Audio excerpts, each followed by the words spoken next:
Ya, silakan open cam semua yuk.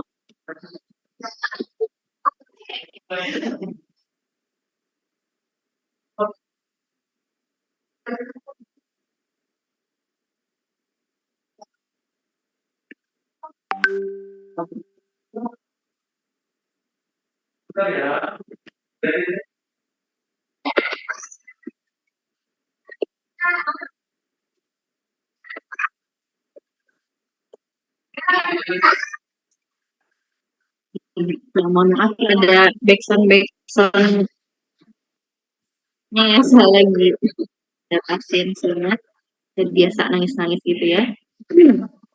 Bismillahirrahmanirrahim. Assalamualaikum warahmatullahi wabarakatuh.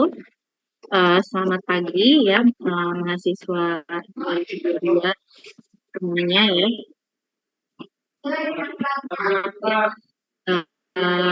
Ini masih ada yang masih on cam, banyak sepertinya. Ya, siapa ya.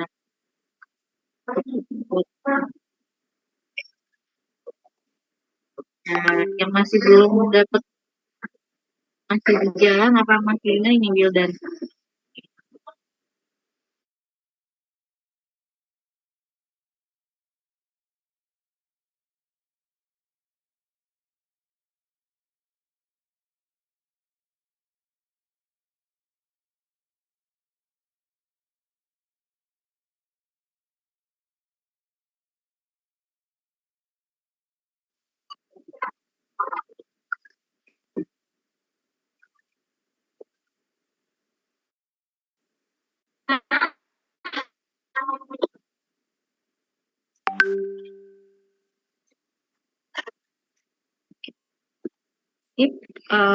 Hari ini kita bahas tentang ontogenesis ya. Ini suatu topik yang cukup menarik ya kalau di bidang biologi molekuler karena masih banyak hal-hal baru yang mungkin nanti uh, ditemukan lagi gitu ya konsep-konsep barunya. Karena ontogenesis ini seperti terus berkembang gitu ya, masih terus berkembang dan masih banyak riset-risetnya yang sedang dikerjakan terutama untuk melihat bagaimana persinyalan-persinyalan gitu ya untuk bisa menimbulkan suatu kanker atau tumor tertentu ya. Dan ini baratnya tuh cukup banyak diversity-nya, banyak ragamnya gitu ya. Suatu jenis kanker yang A dengan kanker yang B itu berbeda sifat-sifatnya dan berbeda juga pengaturan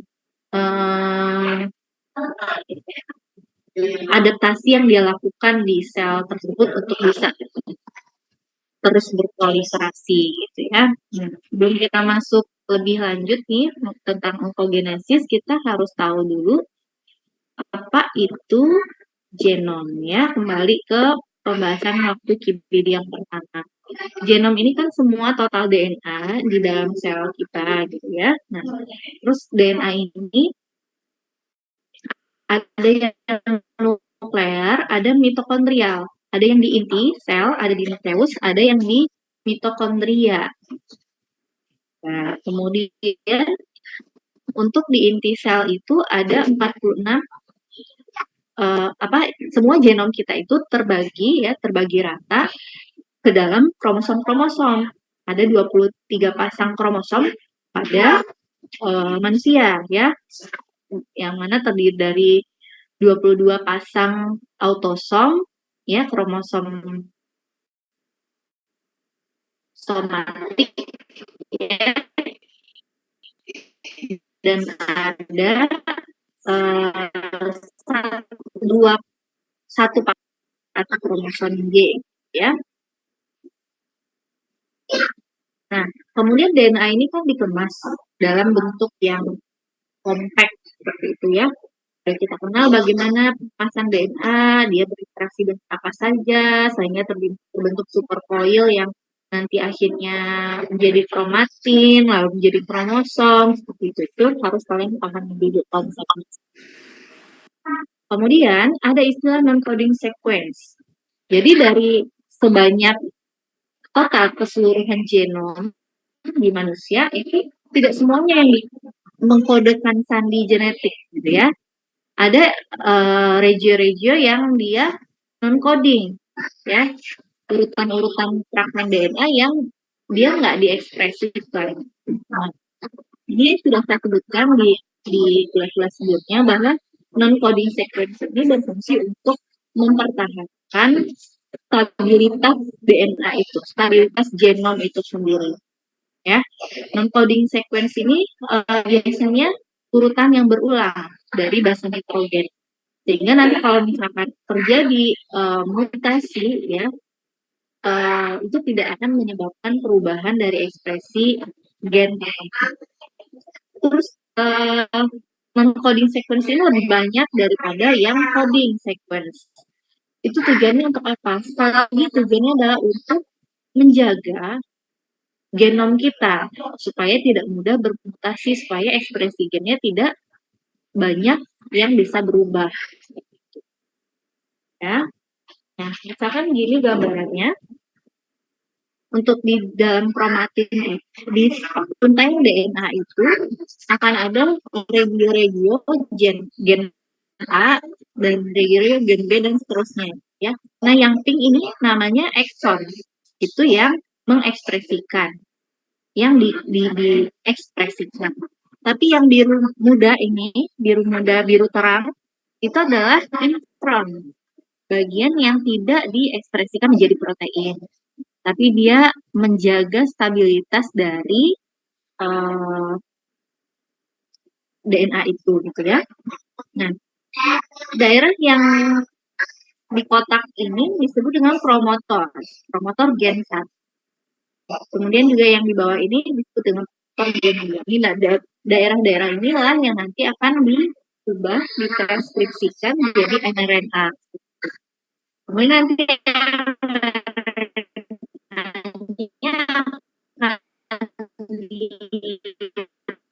diproses untuk digerakkan ini sehingga terbentuklah mRNA yang kemudian kita membahas proses terbentuknya kanker, ya. Ontogenesis itu proses terbentuknya kanker. Lalu kanker itu apa? Cara saya jelas, ya.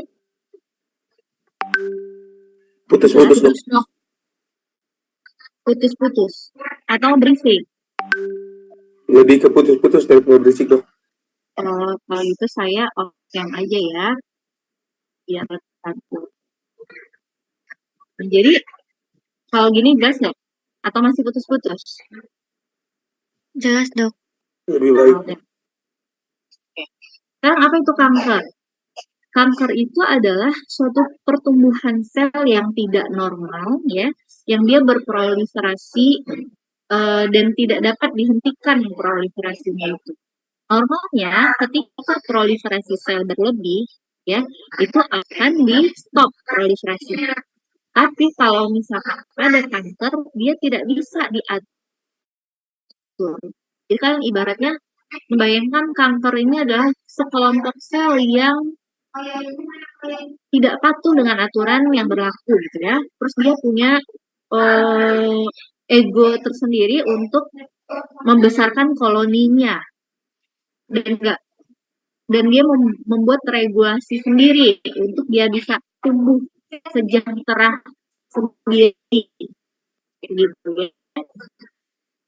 Jadi nanti apapun akan apapun akan dilakukan oleh sel kanker ini untuk membuat kondisi yang benar-benar kondusif untuk dia terus bertumbuh besar dan memperbanyak diri, ya. Nah, ini ada gambar normal sel yang warnanya putih dan cancer cell itu yang warnanya biru.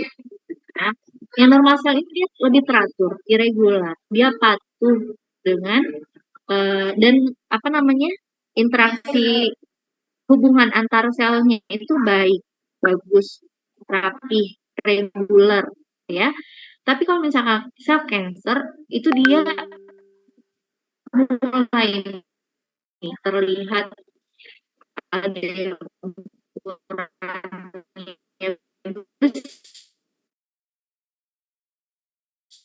ada ukuran yang kecil, terus tidak mendesak. Nih, terlihat dia akan mendesak sel-sel normal yang ada di sekitarnya. Dan mempengaruhi juga sel-sel normal yang ada di sekitarnya itu untuk tumbuh tidak teratur seperti koloninya yang lain. Akhirnya dia bisa menginvasi sekitar. Kemudian dia dengan ada invasi sekitar ini, dia akan merusak jaringan sel-sel sekitarnya dan menyebabkan gangguan fungsi. Jadi, kalau pasien meninggal karena kanker, itu biasanya bukan karena sel kankernya itu, tapi lebih kepada efek yang ditimbulkan oleh sel kankernya itu ke jaringan sehat sekitarnya. Ya, misalkan kanker otak. Kanker otak ketika dia menekan daerah sekitarnya, ya, sel-sel normal di sekitarnya, itu akan menimbulkan gangguan fungsi dari sel-sel normal yang lain. Sehingga nanti akan semakin besar dia ukurannya, dia akan semakin mendesak dan meningkatkan tekanan intrakranial. Nah, perubahan fisiologis inilah yang nanti akan membunuh pasien itu, gitu ya. Jadi bukan karena ada sel kankernya, lalu dia meninggal karena itu, tapi lebih kepada efek yang dilakukan oleh sel kanker itu ke jaringan sekitar. Kemudian, ini perbedaan bagaimana sel yang normal dengan sel kanker. Kalau sel itu normal ya, jadi dia masih patuh dengan aturan yang berlaku ya. Ketika dia membelah dari 1 menjadi 2, lalu dia akan lanjut dari 2 menjadi 4, seperti itu ya. Kemudian misalkan di anakan yang pembelahannya yang kedua ini ada kerusakan DNA, ada kesalahan replikasi atau kerusakan DNA penyebabnya dari pajanan eksogen ya, dari faktor eksogen dari lingkungan, misalkan sinar UV, rusak satu sel yang ini ya. Nah, sel yang rusak itu ada persinyalan yang menghambat dia untuk berproliferasi lebih lanjut. Yang boleh berproliferasi, yang bereplikasi, membelah diri itu hanyalah sel yang sehat. Kalau misalkan sudah ada kerusakan, akan ada mekanisme-mekanisme. Pertama, rusaknya masih bisa di-repair nggak? Bisa diperbaiki nggak? Dia akan melakukan DNA repair. Kalau tidak bisa diperbaiki lagi, maka akan ada sinyal apoptosis. Di sel yang rusak dan tidak bisa diperbaiki lagi kerusakan DNA-nya ini akan disenesenskan. Ya, jadi dia akan mengalami senesens, berhenti membelah, lalu akan masuk ke apoptosis, dimusnahkan. Tapi kalau sel yang kanker, lihat ini ya, ada satu kerusakan, dia tidak bisa di-repair, lalu dia terus membelah. Setiap kali berproliferasi atau membelah, akan ada mutasi baru yang muncul. Kemudian dia akan dibelah lagi, bermitosis lagi, terjadi mutasi. Akhirnya apa? Akhirnya akan terjadi rentetan-rentetan mutasi yang terus berlanjut, sehingga pada akhirnya terjadi akumulasi mutasi gen, ya, kemudian akan menjadi menyebabkan dia berinisiasi menjadi sel yang berubah sifatnya menjadi tidak teratur, jadi abnormal. Jadi dia berproliferasi terus-menerus. Nah, ingat konsepnya ini ya. Ketika dia terjadi mutasi yang pertama, dia akan tetap berproliferasi, akan tetap bermitosis. Terus terjadi second mutation. Lalu nanti dia bermitosis lagi, membelah lagi. Terjadi mutasi yang ketiga dan seterusnya sampai terkumpul banyak mutasi dan DNA-nya itu, genomnya itu menjadi instabil ya. Kalau sudah terjadi instabilitas genom, maka akan mencetuskan proliferasi yang tak terkendali. Nah, jadi ada beberapa pandangan sebenarnya. Ya, saya minum ya. Kanker ini sebagai penyakit genetik, ada kanker sebagai penyakit seluler, ada lagi nih yang terbaru. Yang ketiga adalah kanker sebagai penyakit metabolik. Nanti di akhir akan kita ulas sedikit ya, karena ini masih benar-benar yang terbarunya lah untuk perkembangan dari konsep sebenarnya kanker ini termasuk penyakit apa sih gitu ya. Kalau menurut kanker ada penyakit genetik, itu dia akan diturunkan dan menimbulkan fenotip yang baru gitu ya. Tapi kalau misalkan dia sebagai penyakit seluler, bahwa konsepnya jika ada suatu protein yang tidak semestinya, ya bentuknya tidak sesuai seharusnya, jadi dia sudah berubah ekspresi proteinnya, maka itu dikenal harusnya sebagai antigen asing, non-self protein. Maka ini akan dihancurkan atau didegradasi oleh respon imun. Tapi akan gampang dikenali oleh respon imun. Tapi kalau misalkan pada kanker gitu ya, akan terjadi immune surveillance sehingga tumor atau sel-sel yang tadi menghasilkan protein yang tidak seharusnya itu akan menghindar dari sistem imun dan dia mampu selamat dari pemusnahan sel-sel imun gitu. Jadi dia akan menghindar, ada respon rejection seperti itu. Nah, berikut adalah hallmark of cancer. Kalau kemarin pas di aging ada hallmark dari mekanisme aging ya, kalau ini hallmark dari cancer. Hallmark ini apa? Tanda khas, ciri-ciri ya. Jadi ini ada beberapa ciri-ciri dari sel kanker itu ya, ada 11 ya. Baru 10 ya ini, 1 2 3 10 ya. Ada 10. Yang pertama adalah genome instability. Ya, jadi genome instability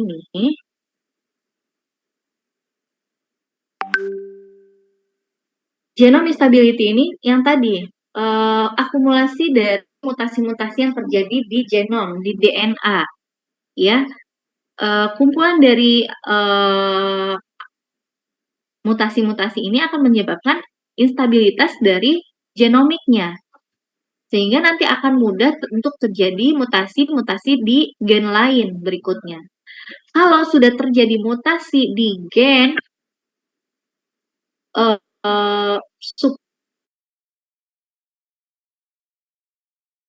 supresor ya, gen tumor supresor ya.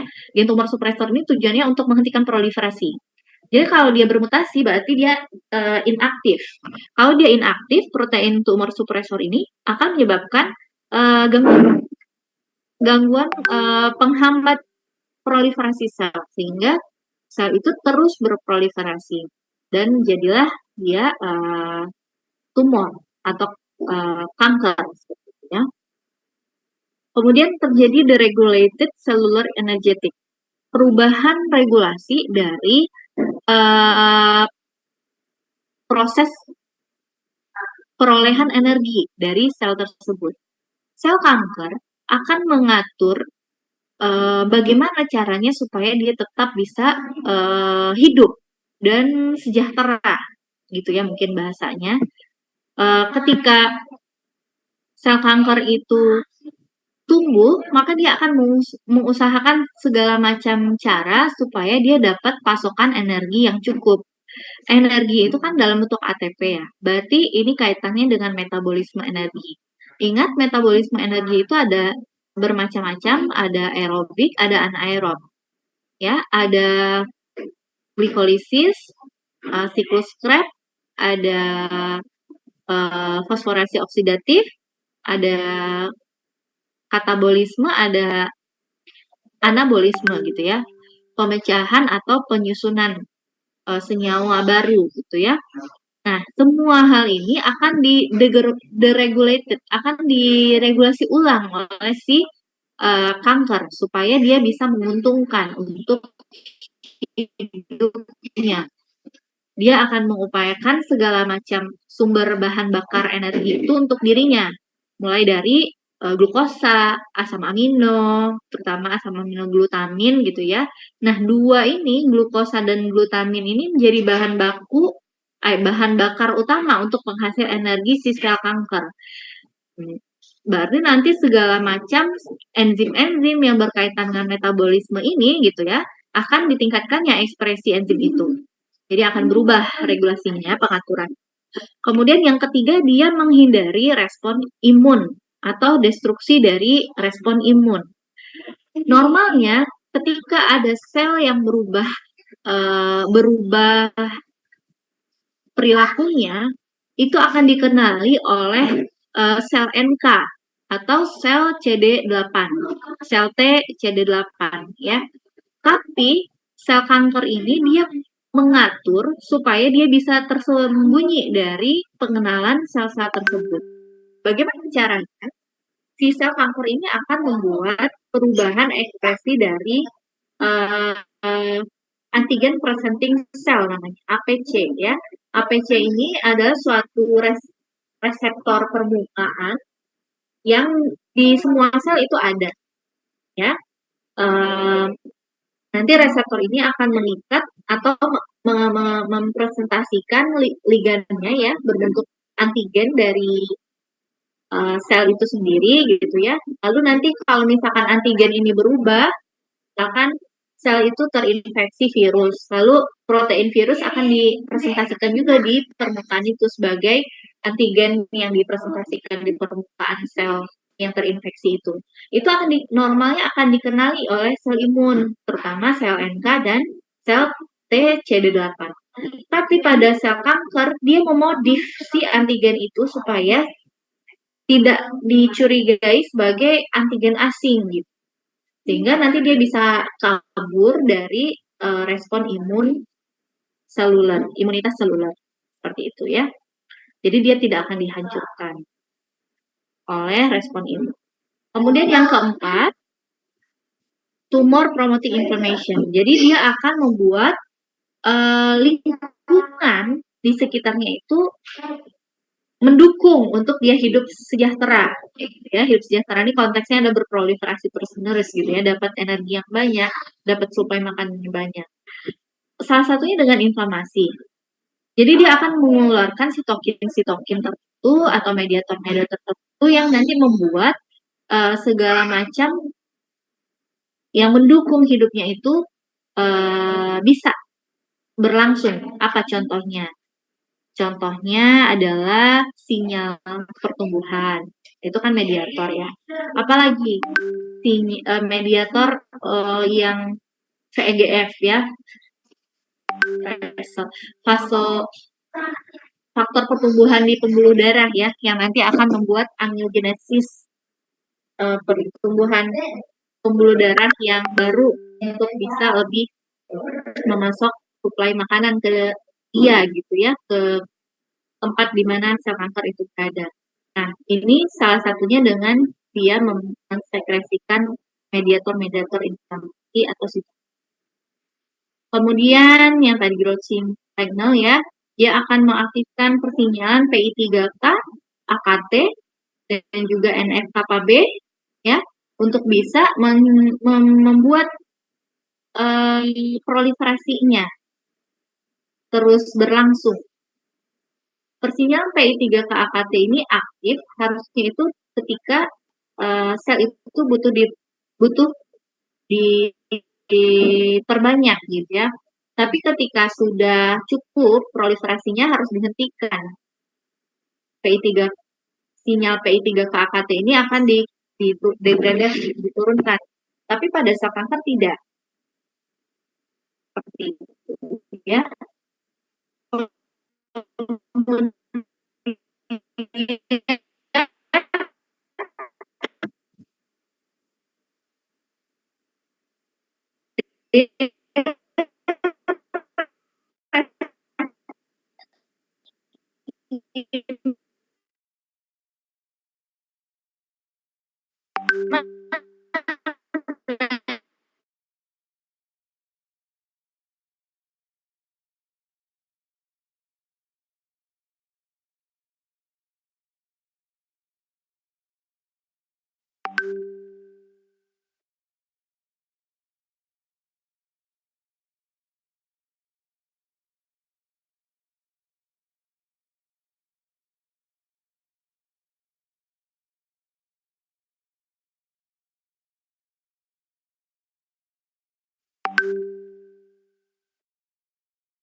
Oke, sepertinya emang harus off cam ya saya, tapi yang lain tetap on cam aja ya.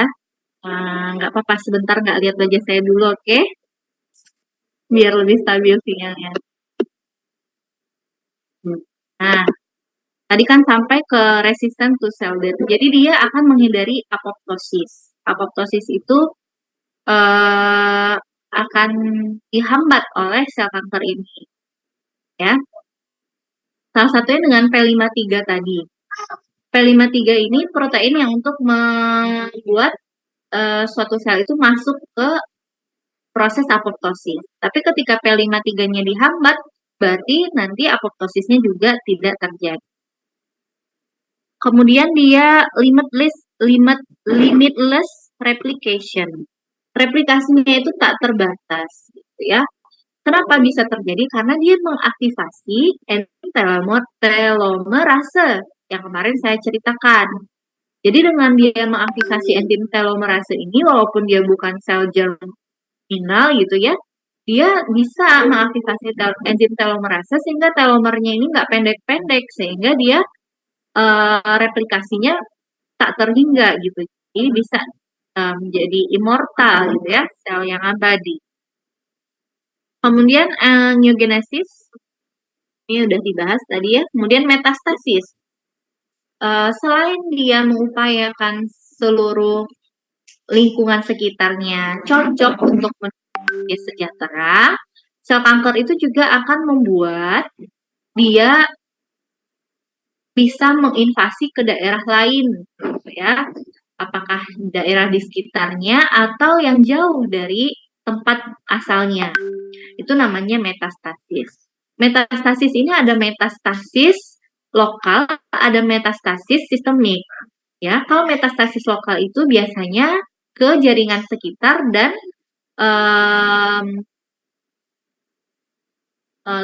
kelenjar limfa sekitar ya, regionalnya. Dan kalau metastasis sistemik itu dia menyebar ke daerah yang jauh dari tempat asalnya melalui sirkulasi pembuluh darah ataupun melalui sirkulasi kelenjar getah bening, gitu ya. Dokter, jadi nanti dia akan, ya. Share screen-nya belum dinyalakan, Dok. Oh, belum nyala lagi. Terima kasih, Fahmi. Ya. Iya. Nah, ini tadi. Mulai dari sini tadi ya. Resistant to cell death, menghindari apoptosis, limitless replication, dia nggak terhingga gitu untuk bisa replikasi terus karena aktivasi enzim telomerase. Kemudian ada angiogenesis yang ditingkatkan supaya suplai darah ke tempat dia berada bisa banyak sehingga suplai makanannya juga banyak, oksigennya juga banyak gitu ya. Terus metastasis, dia akan bermigrasi, menyebar ke daerah lain gitu ya. Bisa jauh, bisa dekat dari tempat asalnya.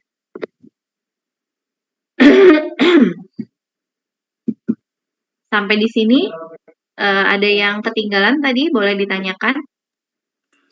Maaf dok. Ya. Jadi sepertinya suaranya mulai putus-putus tuh di bagian setelah tumor promoting inflammation. Itu kan untuk tadi yang ini tumor ya, menguasain lingkungannya. diulang Nah, lagi. yang hijau 2 itu belum gue bahas. Lalu yang putus-putus. Iya dok.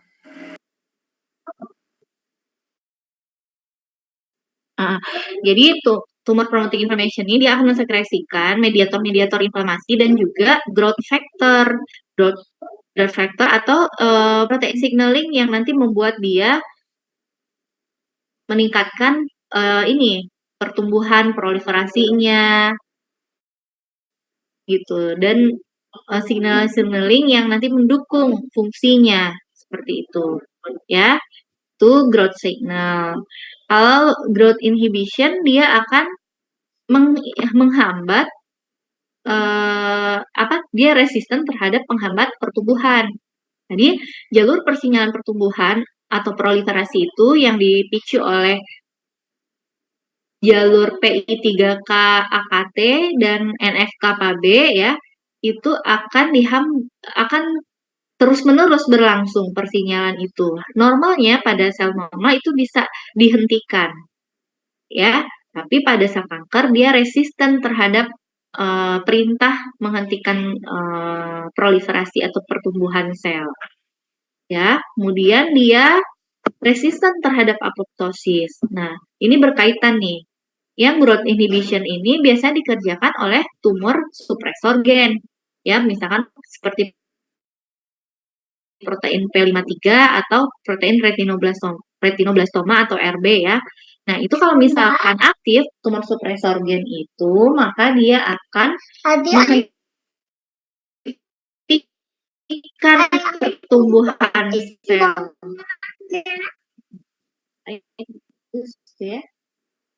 Kalau misalkan lambat, sehingga tidak ada penghambatan pertumbuhan.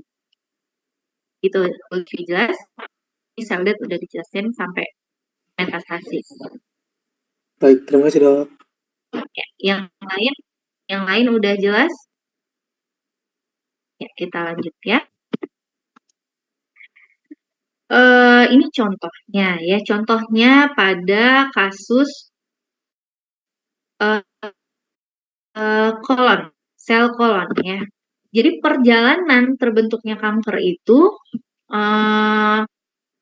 dia nggak akan serta-merta langsung ke stage end gitu ya, ke stage akhirnya, ke yang sudah bermetastasis. Enggak, karena ada proses terbentuknya dulu, sel-sel kankernya itu jadi berubah sifat, sel normal menjadi sel kanker, seperti itu. Terus dia berproliferasi, kemudian dia mulai menginvasi, membuat lingkungannya mendukung untuk dia tumbuh, kayak gitu. Baru terjadi metastasis berikutnya. Jadi ada perjalanan-perjalanannya.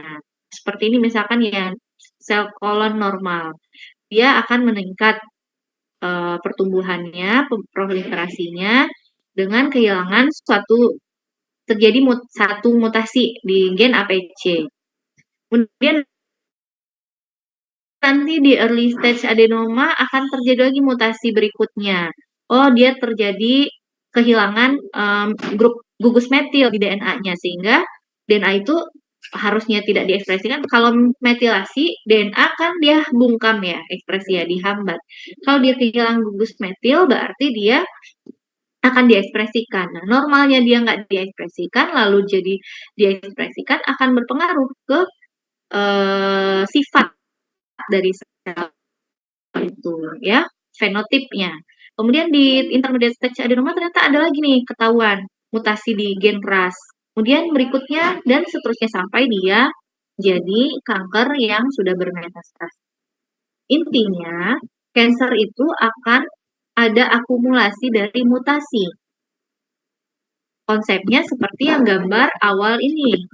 Nah, tadi saya bilang, awalnya dia ada mutasi di sel normal, kalau ada sel yang sudah rusak, ada mutasi ini akan diperbaiki mutasinya, tapi kalau misalnya nggak bisa diperbaiki, dia diapoptosis. Tapi pada sel kanker, enggak, dia akan tetap berlangsung, sehingga terjadi akumulasi mutasi ya.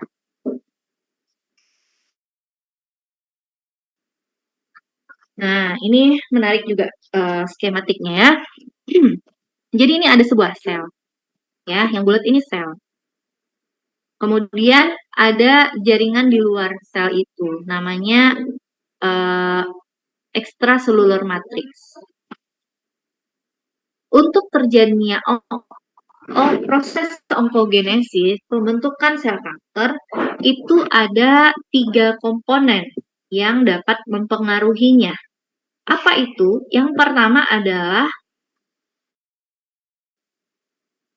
tumor supresor gen, ya, atau protein-protein yang bersifat sebagai tumor supresor. Ini disebut dengan gatekeeper. Kalau tumor supresor ini terjadi mutasi, maka terjadi mutasi gatekeeper. Ibaratnya kayak orang main bola. Yang ngejaga gawangnya bermutasi, ya jebol terus gawangnya ya, gol terus ya sama lawan. Jadi dia kalah terus. Nah, ini menjadi yang paling penting. Ini faktor predominan yang pertama. Kemudian berikutnya apa? Caretaker. Caretaker ini dijalankan oleh protein-protein DNA repair. Jadi caretaker, dia yang memberikan perbaikan kalau ada kerusakan. Jadi itu fungsi dari DNA repair, ya. Kalau ada terjadi mutasi juga di gen-gen atau gen-gen pengkode protein DNA repair, maka terjadi caretaker mutation. Dia akan lebih berubah sifat menjadi lebih invasif. Kemudian yang ketiga, ada protein-protein yang mendukung microenvironment, lingkungan mikro atau sekitar dari sel tumor itu. Apa contohnya? Contohnya enzim metaloprotease yang terdapat di extracellular matrix. Contohnya lagi apa?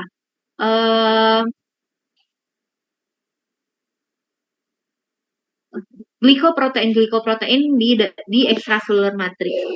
Pada sel kanker itu dia akan berubah komposisinya, berubah strukturnya, sehingga lingkungan mikronya akan berubah. Ini namanya landscaper, yang mempengaruhi landscape atau lingkungan sekitar dari si tempat kanker ini, sel kanker ini. Kalau yang tadi terjadi mutasi juga, maka dia akan lebih ganas lagi sifatnya. Jadi kalau tiga-tiganya ini berubah, terpengaruh, ada mutasi, berakumulasi mutasinya, maka akan terjadi fenotip kanker yang lebih ganas. Seperti itu ya. Kemudian berikutnya, ini ada cancer genomic. Cancer genomic ini adalah studi dari genom cancer pada manusia. Jadi di studi ini melihat bagaimana pola penurunannya gitu ya, hereditasnya seperti itu. Apakah dia sporadik atau memang dia diturunkan terus di setiap generasi. Kalau sporadik itu dia bisa loncat generasi. Misalkan di neneknya ada mutasi, di generasi anak si yang orang tua pertama ini nggak ada. Terus nanti di cucunya ada muncul. Itu namanya sporadik. Tapi kalau misalkan dia inherited, setiap generasi itu akan ada penurunannya. Ya. Apa yang membuatnya beda? Yang membuat beda pola penurunan mutasi gen pada kanker ini adalah tipe selnya. Kalau mutasi pada sel somatik itu biasanya sporadik, dia non-heritable, dia inherit, dia pasti akan diturunkan kepada setiap anaknya. Segambar ini. Nggak mesti semua anaknya yang mutasi germinal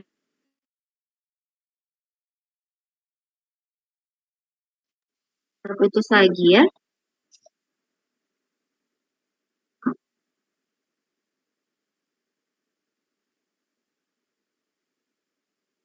Sampai sini. Terakhir didengar apa tadi kalimatnya?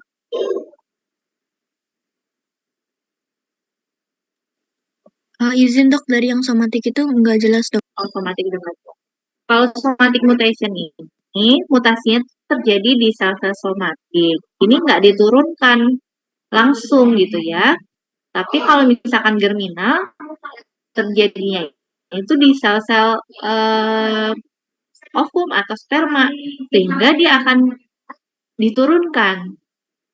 Dan biasanya ini mutasi germinal ini menyebabkan sindrom cancer family syndrome. Jadi setiap generasinya itu akan ada positif kanker-kanker tertentu. Contohnya itu misalkan ini mutasi BRCA1 dan BRCA2 itu protein ya, protein yang dihasilkan dari kromosom ya gennya itu di kromosom X atau Y ya, saya lupa. Sehingga nanti dia akan di X kalau nggak salah. Dia akan diturunkan secara langsung ya. Jadi anaknya ini akan terpengaruh. Udah ada mutasinya yang ikut ya, yang terjadi kepada offspringnya juga. Nah, sehingga pada setiap generasi akan ada yang positif kanker yang sama, yang dipengaruhi oleh BRCA1 dan BRCA2. Biasanya itu kanker payudara atau CA mame dan kanker ovarium. Jadi antara itu, misalkan neneknya CA mame, ibunya CA mame, anaknya bisa jadi CA ovarium, nanti anak yang lainnya bisa jadi CA mame, seperti itu. Itu namanya sindrom familial cancer, ya. Tapi pada yang mutasi somatik itu tidak akan seperti itu penurunannya, dia sporadik. Misalkan di generasi pertama muncul, generasi kedua enggak, generasi ketiganya muncul seperti itu. Dan ini sangat dipengaruhi yang somatic mutation ini sangat dipengaruhi oleh lingkungan. Jadi bagaimana pajanan lingkungannya gitu ya. Kalau misalkan dia terpajan senyawa-senyawa kimia yang karsinogenik gitu ya, akan lebih mungkin kan dia untuk terbentuk kankernya. Jadi terakumulasi mutasi-mutasinya sampai muncul kanker. Tapi kalau misalnya yang germline udah pasti terjadi mutasi juga pada anaknya, sehingga tanpa pajanan dari luar pun dia udah ada bakatnya. Biasanya yang inherited, yang diturunkan tadi yang dari germline mutation itu ya, dia dari lahir udah ada di setiap selnya terjadi mutasi. Ya, dia lebih meningkat resikonya untuk terjadi kanker berkali lipat ya dibandingkan yang tidak. Ini gambarannya, misalkan, nah pada mutasi germline ini disebut dengan de novo mutation. Jadi dia langsung bisa diturunkan. Ya, spontan. De novo ini kan spontan. Nah, misalkan contohnya familial adenomatous polyposis atau multiple endocrine neoplasia 2B. Itu contoh.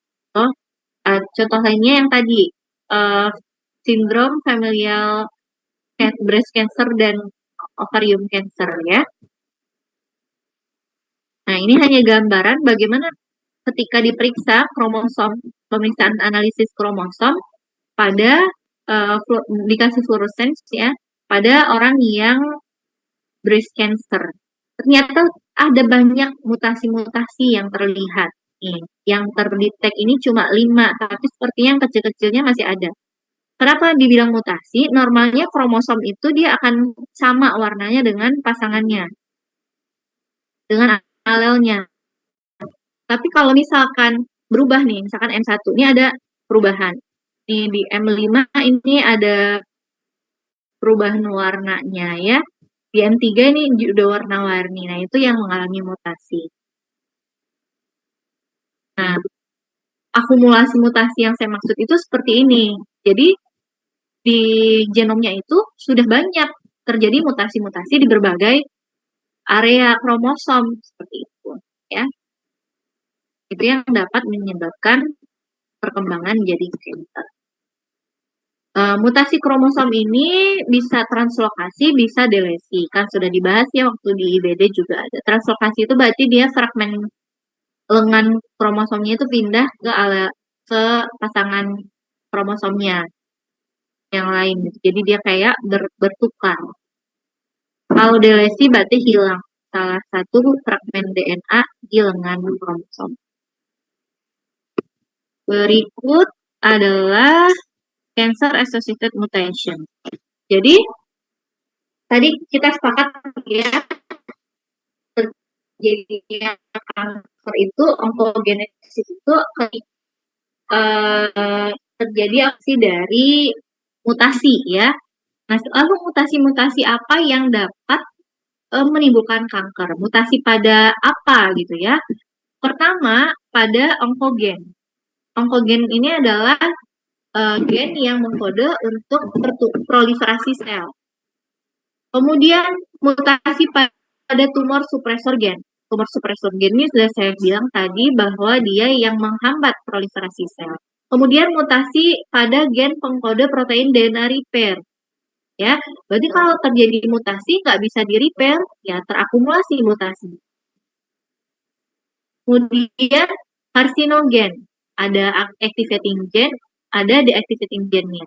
Kemudian cell cycle gen yang mengatur siklus sel, gen yang mengatur checkpoint siklus sel, gen yang mengatur apoptosis atau cell death, gen yang mengatur persinyalan, terutama persinyalan pertumbuhan dan proliferasi ya, yang tadi PI3K, AKT dan NF-kappa B. Kemudian gen yang mengatur seluler diferensiasi, gen yang mengatur senescence, ya kalau senescence-nya terhambat berarti dia akan terus berreplikasi ya dengan kerusakan-kerusakan yang ada di selnya. Terus gen yang memudahkan untuk proses metastasis atau invasi. Nah, perubahan mutasi ini dapat menyebabkan dia under atau overekspresi dari protein-protein ini ya. Kalau misalkan dia overekspresi, misalkan onkogennya overekspresi, berarti dia lebih banyak diekspresikan ya, berproliferasi lah terus si sel itu. Kalau tumor supresor gennya underekspresi, berarti dia gagal dihambat proliferasinya, ya kan? Jadi macam-macam, tidak selalu kalau mutasi itu dia tidak diekspresikan ya, bisa jadi kebalikannya, yang harusnya dia nggak diekspresikan, jadi diekspresikan lebih banyak. Paham? Ada pertanyaan? Dok, mohon maaf. Mau nanya tadi saya ketinggalan.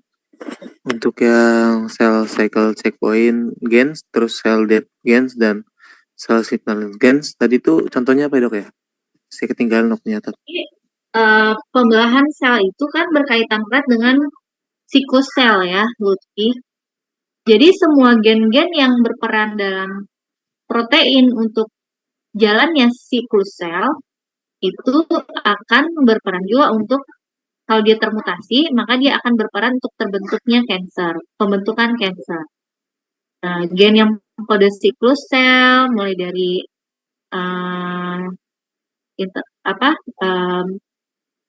M1, M2 ya, S,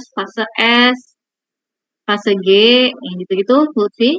Kemudian checkpoint gen, siklus sel, checkpoint gen, terus siklus gen cell death yang mengkode protein-protein untuk apoptosis gitu ya. Itu kalau mutasi dia bisa memicu proliferasi yang tidak bisa dihentikan, ujungnya terbentuk kanker. Gitu loh.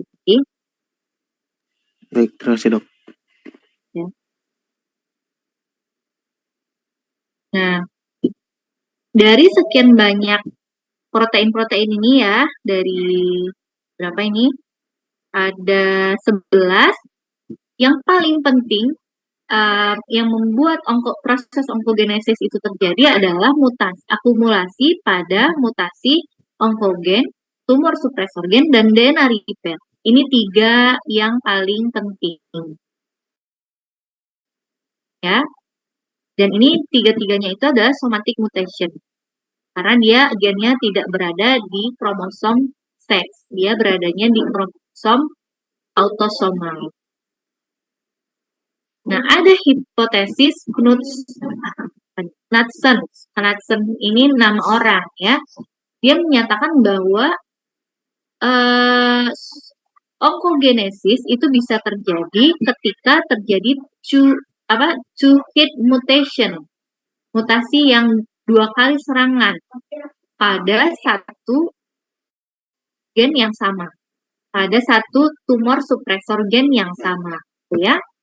Jadi misalkan gini, pada replikasi yang pertama terjadi 1 kali mutasi pada gen P53. Gen P53 ini kan tumor supresor gen. Misalkan ya, saya contohkan di gen P53. Kemudian di replikasi berikutnya terjadi lagi mutasi yang kedua. Nah, setelah terjadi mutasi kedua ini, baru dia bisa berubah sifat. Baru dia tidak berfungsi proses supresor replikasinya itu, sehingga proliferasi terus-menerus terjadi. Tapi kalau misalkan cuma terjadi satu kali hit ya, satu kali mutasi, itu belum akan terbentuk cancer. Jadi proses onkogenesisnya belum akan terbentuk. Kondisi ini disebut dengan loss of heterozygosity. Maksudnya adalah ini ya, gambar yang ini. Kita pindah ke sini dulu ya, biar kalian yang. Jadi normalnya tumor supresor gen ini dia harus dalam bentuk dominan, homozigot dominan atau heterozigot dominan ya. Gimana ya saya bilangnya? Ini yang biru-biru ini dia berarti dia dominan. Kursor saya kelihatan? Ya, ini adalah pasangan kromosom. Alel apa sih? Ya, alel ya. Satu pasangnya ini homozigot dominan, kemudian dia membelah, yang satunya homozigot dominan, yang satunya lagi mungkin ada terjadi mutasi di salah satu kromosom kromosomnya ya. Kemudian tapi dia masih berpasangan dengan kromosom yang normal. Itu masih tetap normal sel growth-nya. Proliferasinya tetap normal. Begitu seterusnya kalau misalkan dia bereplikasi lagi, membelah lagi ya, terbentuk yang heterozigot begini, masih aman, masih akan normal sel growth-nya. Tapi kalau dia sudah kehilangan heterozygosity-nya, loss of heterozygosity, atau yang kita sebut dengan LOH ini, maka dia akan resesif dua-duanya, ya, mutasi dua-duanya, dan ini akan kehilangan growth control, dia akan terus berproliferasi dan terbentuklah kanker. Ya, itu yang disebutkan di hipotesis Knudsen ya. Nah, tumor supresor gen ini udah saja. Jadi protein P53 itu disebut dengan guardian of the genome. Dia yang menjaga stabilitas genom, gitu ya. Dia fungsinya untuk mengatur siklus sel, mitosis sel, kemudian deteksi dan repair dari DNA, kerusakan DNA, dan meregulasi apoptosis.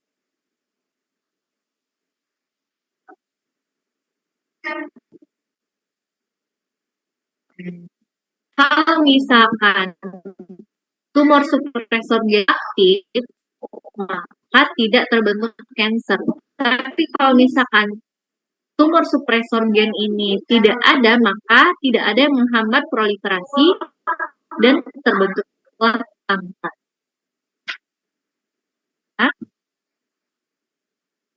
Ini struktur dari gen dari struktur dari protein P53 ya. Ini hanya kalian tahu saja. Nah, fungsinya yang tadi pertama, dia akan mencegah kanker dengan kalau misalkan maka dia akan dihancurkan di apoptosis misalnya. Ya, kalau misalkan bisa di repair, berarti dia akan lanjut untuk dibelah, akan lanjut bermitosis. Kalau gagal repairnya, dia akan di apoptosis. Tapi kalau misalkan tidak ada fungsi dari protein P53 ini, maka akan terjadi pembelahan yang terus-menerus walaupun sel itu dengan mutasi. Jadi akhirnya akan terakumulasi banyak mutasi dan berprogreslah dia menjadi malignant cell. Kemudian ini konsep proto-onkogen menjadi onkogen. Proto-onkogen ini sebenarnya protein lokal ya yang diekspresikan untuk akan seperti contohnya extracellular growth factor, berarti growth factor itu proto-onkogen, seperti TGF ya, tumor growth factor,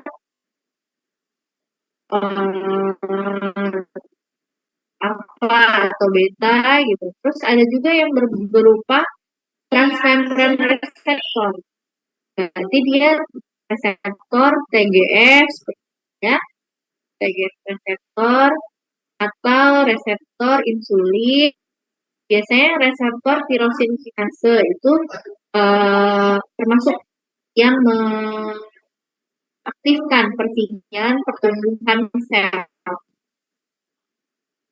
Kemudian transkripsi faktor yang nanti berikatan dengan DNA untuk kekebalan sel.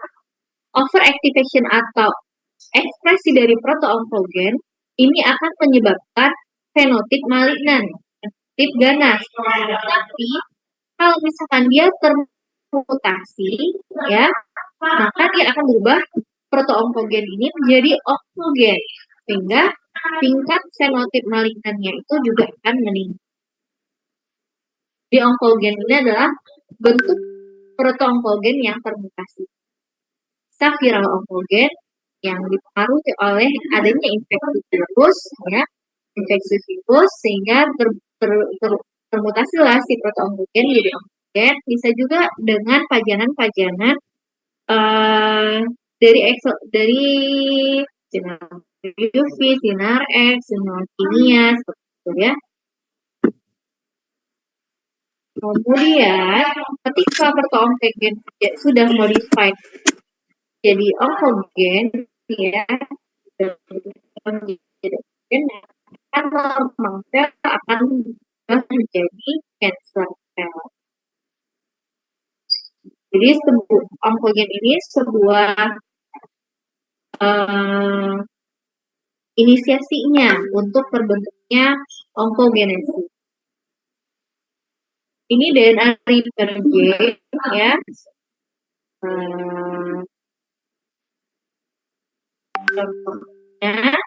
Gen-gen yang kode untuk DNA repair yang tadi gen berapa satu ini tadi ada 3 ya, ada 3 gen yang untuk, kan ada 11 harusnya ya, tapi dari 11 itu ada 3 yang paling utama yang dapat menyebabkan onkogenesis. Pertama tadi ada tumor suppressor gen, kedua ada DNA repair gen, ketiga adalah gen pengkode apoptosis, ya, pengkode gen pro apoptosis. Ya. Gambar ini menceritakan tentang bagaimana pengaturan ya dari terbentuknya sel kanker gitu ya. Dia dari setiap stage mulai dari DNA sampai menjadi sudah protein dan sekretom ya. Sekretom itu adalah sekret yang dihasilkan oleh protein, adanya instruksi dari protein tertentu gitu ya. Itu akan dipengaruhi, akan berubah pada sel kanker. Misalkan dari genomnya itu sudah terjadi banyak mutasi, akumulasi mutasi. Terus ada perubahan epigenetik yang banyak gitu ya. Ada perubahan modulating mRNA, proses transkripsi dari gennya gitu ya. Proses ekspresi dari gennya mulai dari transkripsi sampai translasi. Sudah jadi protein juga dia mengalami perubahan. Jadi ada perubahan proteomik.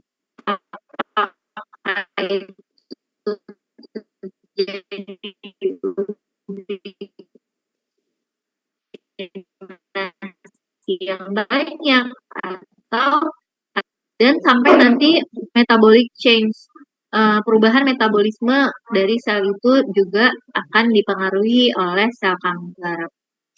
Jadi dari mulai hilirnya gitu ya, itu diubah regulasinya oleh sel kanker. Ini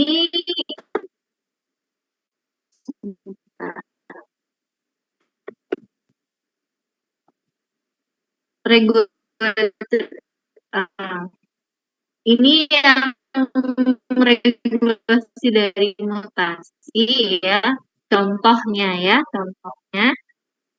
ekspresi protein-protein tertentu itu dengan normal glannya. Tapi pada kasus overekspresi ini berarti sudah berubah fenotipnya menjadi HER2 ini reseptor heterogen. Normal sel pada sel normal itu cuma sedikit adanya. Tapi pada sel yang sudah berubah sifatnya menjadi maligne, itu akan lebih banyak HER2 proteinnya sehingga dia akan lebih dipengaruhi oleh hormon estrogen gitu. Kalian tahu hormon estrogen itu nanti akan mengaktifkan proliferasi kan, sehingga nanti dia akan lebih sifatnya lebih ganas dibandingkan yang tidak ada protein. Jadi dilihat di kromosomnya ya, HER2 gen ini ada di kromosom 17. Kalau dia normal tuh cuma ada satu ya, tapi kalau misalkan dia sudah mutasi terjadi amplifikasi. Jadi ada banyak fragmen DNA, jadi lebih panjang itu fragmen DNA yang tempat ekspresi dari tempat gen yang pengkode HER2 ini. Nah, itu tadi DNA ya. Sekarang alterasi epigenetik. Seperti yang sudah dibahas ya di kuliah sebelumnya, epigenetik ini lebih kepada faktor-faktor di luar urutan basa nitrogennya. Biasanya tuh DNA metilasi atau modifikasi histon seperti itu. Ini sudah kita bahas sebelumnya ya. Silahkan nanti diulang-ulang. Ini pengaruhnya. Kalau dia hipometilasi maka terjadi instabilitas genom. Maka si gen itu akan overekspresi gitu ya. Kalau hipermetilasi dia akan di-silencing, ekspresinya akan dihambat. Kalau terjadi deaminasi, si gugus metil ini diubah menjadi gugus tiroksin, misalkan gugus dari asam amino lain, itu dia akan bermutasi juga. Basa nitrogennya akan berubah ya. Kemudian kalau ada panjangan UV maka akan terjadi perubahan dari basa nitrogennya. Kalau karsinogen ini itu yang aktivator ya, aktivator karsinogen maka akan berubah sifat ekspresi dari gennya itu di DNA ya. Kemudian ini udah kita bahas tadi ya. Nah ini gambarannya. Jadi hubungan antara DNA metilasi dengan histone modification pada gen tumor suppressor. Pada normalnya dia itu dia tumor suppressor gen itu bukan pada normalnya. Ketika ada gugus metil yang menempel gitu ya di histone di tempat promotor tumor suppressor gen ini, daerah promotor gennya, maka dia akan dihambat untuk diekspresikan. Jadi off si tumor suppressor gen ini. Dan ini akan menyebabkan tumorigenesis, pembentukan proliferasi yang tak terkendali. Tapi pada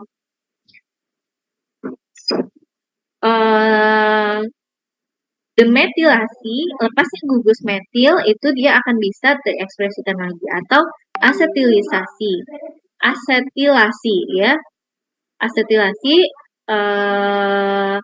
histon, maka si DNA fragmen DNA pengkode tumor suppressor gen ini akan bisa diakses gitu ya, sehingga bisa ditranskripsikan. Jadi dia on lagi gitu. Nah, inilah yang dilakukan untuk pengobatan terapi epigenetik kanker. Bagaimana mendesain obat yang bisa mempengaruhi ini, modifikasi histon ini, yang awalnya di tumor suppressor gennya ini ada gugus metil, kita lepaskan gugus metilnya, kita ganti dengan gugus asetil. Ya, dia bisa tersupresor, aktif tumor suppressor gennya, proliferasinya bisa dihentikan. Nah, ini tadi kalau misalkan yang hijau ini metil ya, yang pink ini adalah deasetilasi, pelepasan gugus asetil, penempelan gugus metil itu menyebabkan dia heterokromatin ya, akan terkondensasi si kromatin itu, jadi lebih rapat dan nggak bisa diekspresikan gennya. Ini pengaruh dari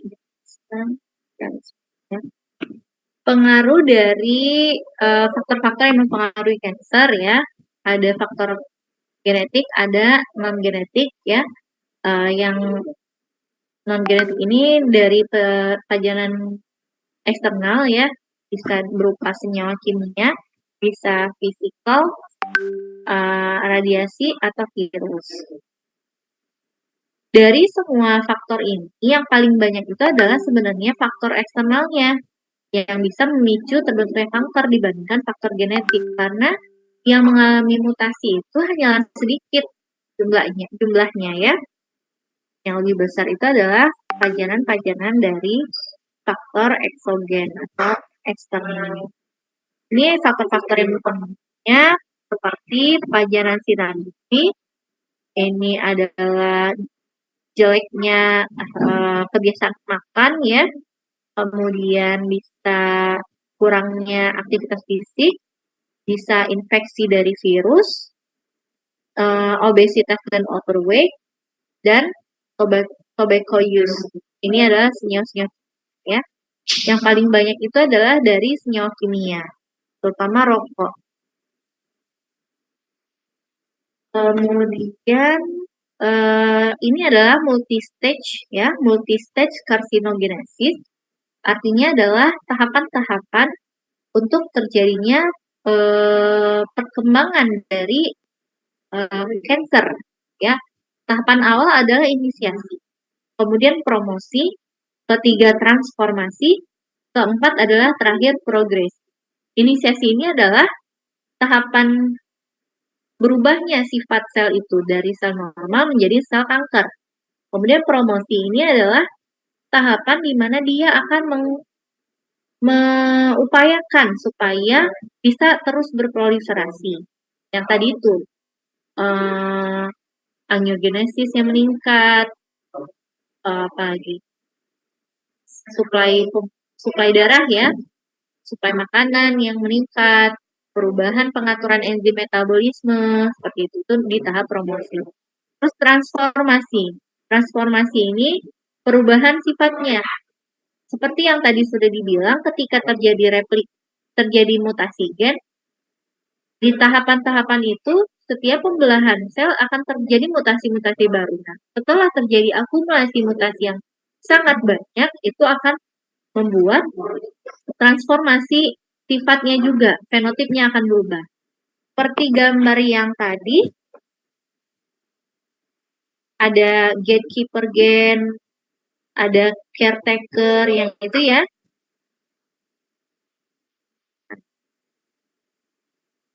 Yang ini ya. Seperti di sini. Nah, ini ada tumor suppressor sebagai gatekeeper, DNA repair sebagai caretaker, dan landscaper ini ya. Itu kalau tiga-tiganya sudah terjadi mutasi, maka akan terjadi transformasi menjadi lebih ganas seperti itu. Itu di fase transformasi. Kemudian terjadi progresi. Progresi itu adalah pertumbuhannya semakin banyak dan terjadi metastasis, penyebaran.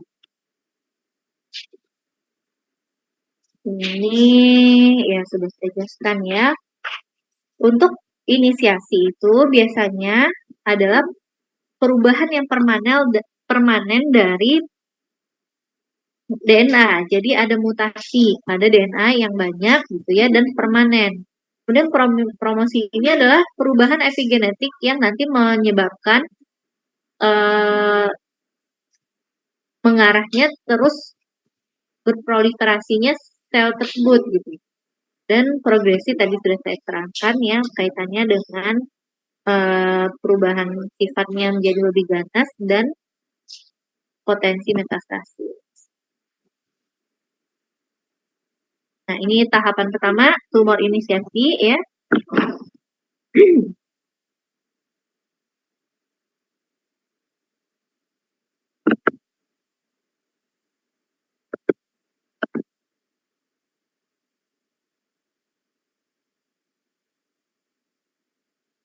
Ya, jadi pada tahapan awal ini ya terjadi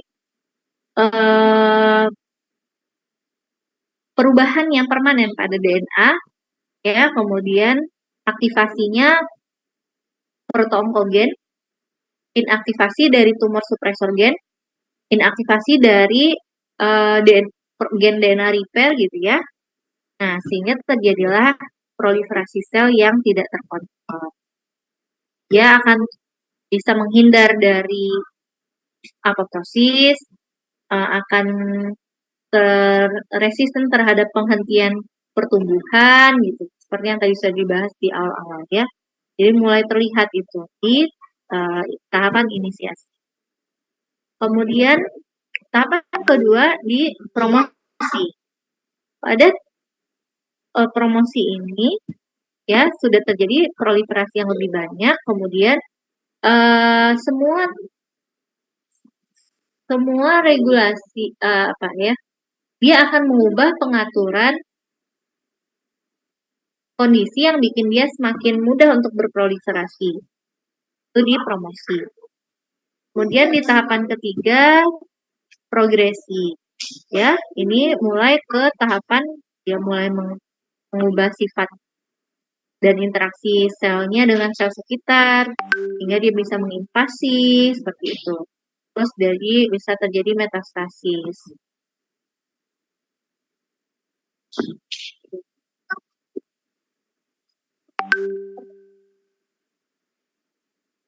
Balik lagi ya ke faktor penyebab dari eksogen ya, penyebab karsinogenesis secara eksogen yaitu yang kimia, ya senyawa kimia.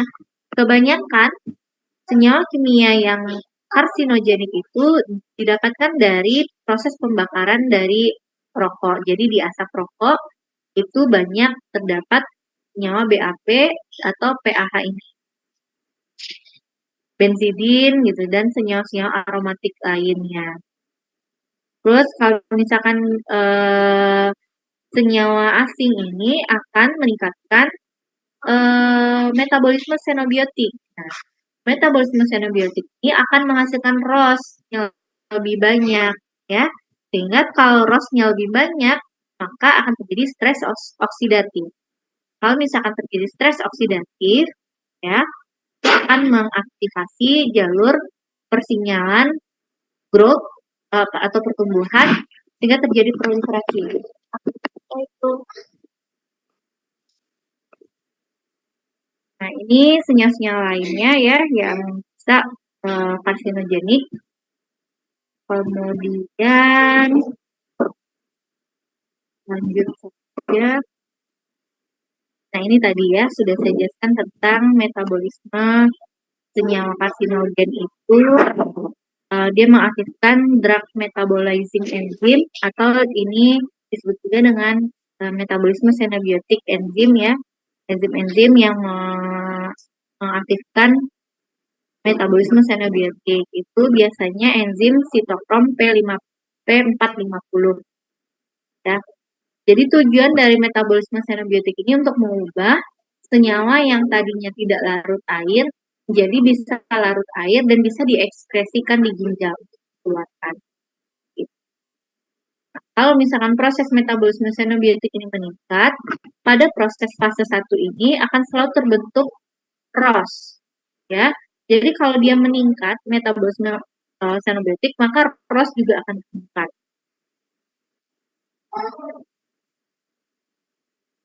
Kalau radiasi itu dia akan merusak DNA dengan membentuk dimer pirimidin. Jadi dia mengubah struktur dari basa nitrogen dan nanti terjadi mutasi gen. Kalau viral karsinogen ini ketika virus dia menginfeksi sebuah sel, maka dia akan memanfaatkan sel itu untuk pabrik protein-protein yang dia butuhkan. Jadi dia pakai inti sel kita sebagai pabrik ya untuk mensintesis protein yang dia butuhkan. Dan akan ada sisipan DNA atau RNA ya disebut dengan materi genetik. Materi genetik virus ini akan nyisip di DNA hostnya sehingga terjadi perubahan. Makanya infeksi virus-virus tertentu, terutama virus DNA ya, itu akan dapat mengganggu replikasi dari gen sel host. Seperti contohnya human papilloma virus. Ini HPV 16 atau HPV 18 itu bisa membuat menjadikan kanker serviks ya. Jadi misalkan awalnya hanya infeksi virus human papilloma gitu ya, terbentuk papil-papil di serviksnya, tapi seiring berjalannya waktu dia akan bisa berubah karena akumulasi mutasi dari proses replikasi yang udah campur dengan materi genetik virus ini ya, dan menjadi kanker serviks. Apa yang dimutasinya? Ya, kalau dia udah menjadi kanker itu berarti dia memutasi gen-gen yang tadi 11 itu atau minimal 3 gen yang utama tadi. Apa aja? Ada gen tumor suppressor gen, ada gen pengkode DNA repair ya, protein DNA repair, kemudian ada gen protein pro-apoptosis. Nah, kalau 3 ini udah termutasi, maka muncullah karsin cancer ya. Ini nanti silahkan dibaca, ini sudah dijelaskan.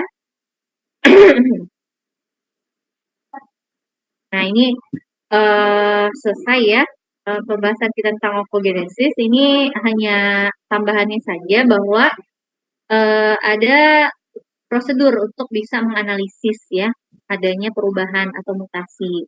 Ini kalian sudah bahas di juga ya.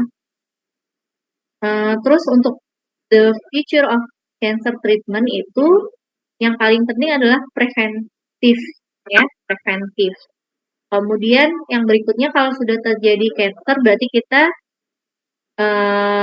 upayakan untuk menghambat proliferasi sel kanker itu dengan target terapi. Target terapi ada yang masih ingat yang saya jelasin waktu kuliah sebelumnya? Di KIBI. Target terapi ini kita menggunakan antibodi monoklonal yang nanti mengenal sel kanker tertentu ya. Nanti kita konjugasikan si antibodi ini dengan apakah toksin atau obat yang spesifik ya, yang menghambat proliferasi sel, pembelahan sel biasanya, obat-obat yang menghambat pembelahan sel. Biasanya obat ini adalah analog substrat dari enzim di pembelahan sel gitu. Jadi dia menggunakan prinsip inhibisi enzim. Jadi kalau nanti si obat ini dimasukkan ke dalam sel yang spesifik dengan antibodi monoklonal tadi ya, jadi dia bisa menargetkan ini mau dikemanain obatnya ini harus menyasar sel yang kanker aja, karena kalau sel yang tidak sel normal yang dia sasar juga, maka akan terjadi kerusakan sel yang luas. Sehingga target terapi ini benar-benar akan membantu gitu untuk penanggulangan kanker. Dan ini masih banyak yang sedang dikembangkan ya, masih dalam tahap belum banyak gitu ya yang patennya yang sudah diterima dan sudah uji klinisnya accepted. Oke, selesai untuk oncogenesis. Sampai di sini ada yang ingin ditanya?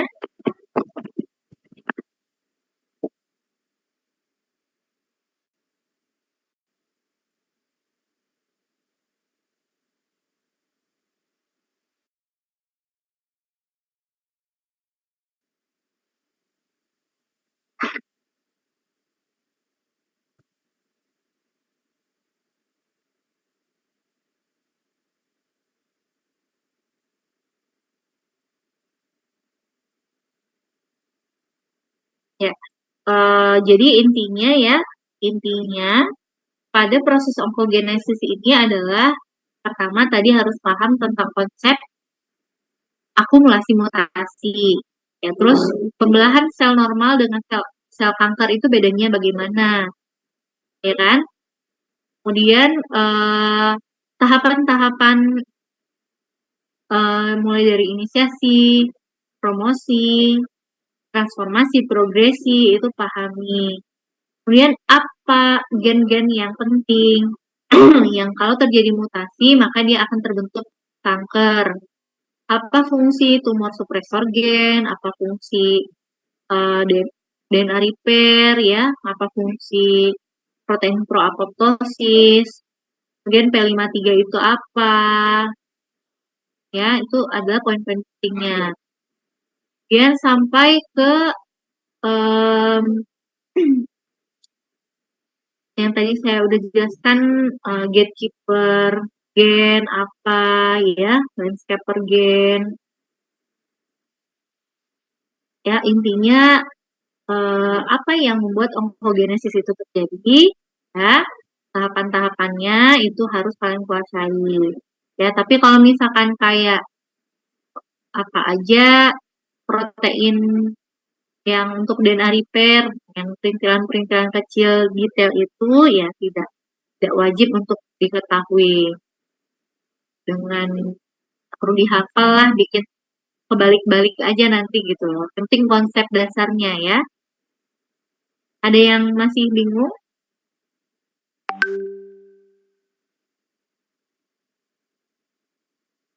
Ya, kalau ini udah clear, berarti saya bisa tambahkan konsep baru ya tentang efek metabolisme dari kanker. Jadi, kalau tadi kita bahas tentang mutasi-mutasi ya, ternyata ada aspek sisi lain yang bisa kita pahami konsepnya untuk bisa menterapi pasien kanker lebih baik. Ya, apa itu? Pemahaman tentang kanker sebagai penyakit metabolik. Ini saya gunakan PPT lama saya ya, slide lama saya, hasil artikel review saya tentang kanker sebagai penyakit metabolik ini. Jadi, kalau tadi kita bahas adanya mutasi-mutasi di gen di DNA yang ada di nukleus itu menjadi penyebab utama terjadinya kanker gitu ya, akumulasi mutasi tadi jadi penyebab utama kanker.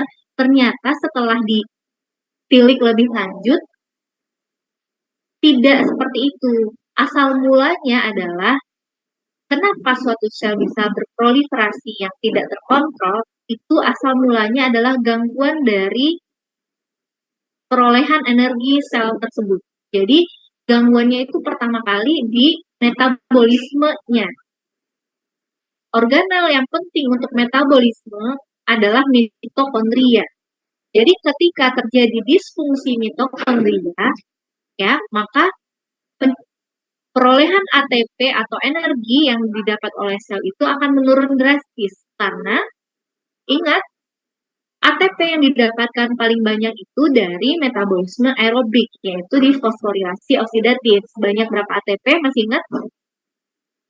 Untuk satu molekul glukosa?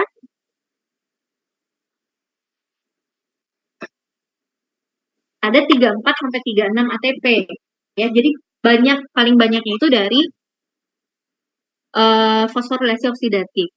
Nah, ketika terjadi gangguan mitokondria, maka fosforilasi oksidatif itu tidak bisa terjadi lagi dengan normal.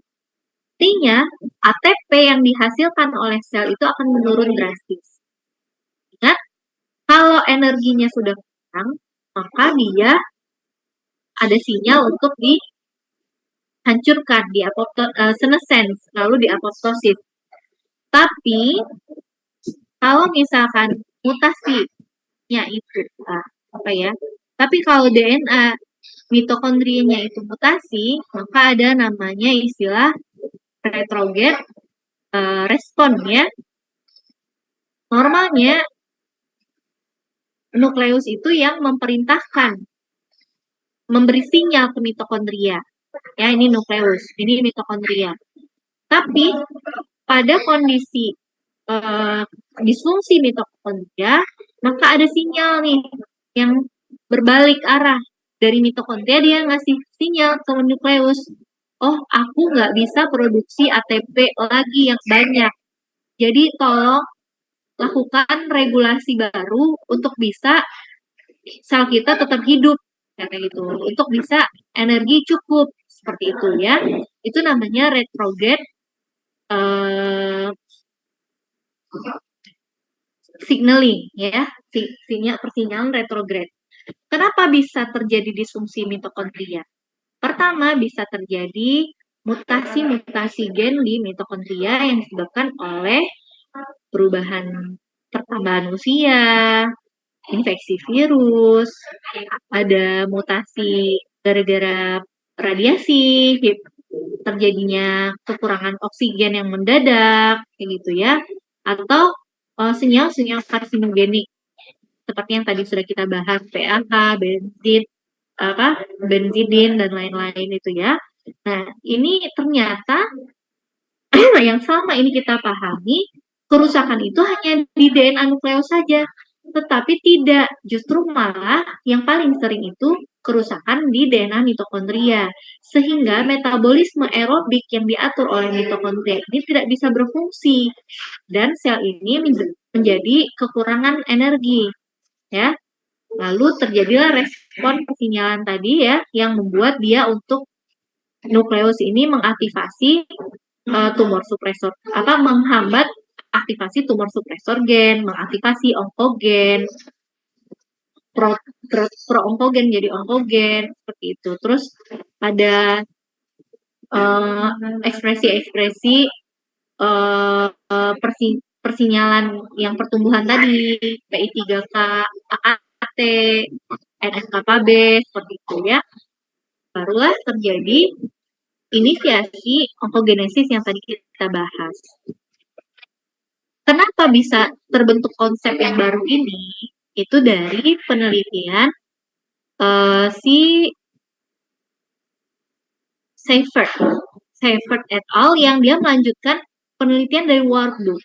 Jadi awalnya dulu banget ya, udah lama, itu diketahui oleh Warburg bahwa sel kanker ini terbentuk dari sel yang mengalami gangguan respirasi seluler yang permanen. Jadi dia mengalami kerusakan mitokondria. Seifert dia meneliti lebih lanjut nih, ternyata kanker ini penyebabnya itu adalah gangguan metabolisme gitu. Sehingga adanya gangguan produksi energi dari respirasi sel. Respirasi sel itu kan terutama di rantai pernapasan ya. Jadi si Seifert ini mengembangkan penelitian lagi. Seifert dan teman-temannya ya, terutama itu dia mencoba percobaan ya. Dia melihat benar nggak ketika mutasi di nukleus itu bisa menyebabkan perubahan sel menjadi kanker, atau malah tidak berpengaruh gitu. Jadi dia eksperimennya begini, ini menarik nih. Jadi ada normal sel, lalu dia lihat pembelahan sel itu sama-sama menjadi sel normal, sel anakannya. Pada tumor sel, ya, itu ternyata anakannya menjadi tumor sel juga. Tapi pada jadi sel itu kan ada nukleus dan ada sitoplasma, ya kan? Sitoplasma ini terdiri dari mitokondria, kan organel-organel yang ada di sitoplasma salah satunya mitokondria. Jadi dia memisahkan nih sitoplasma normal dengan nukleus normal.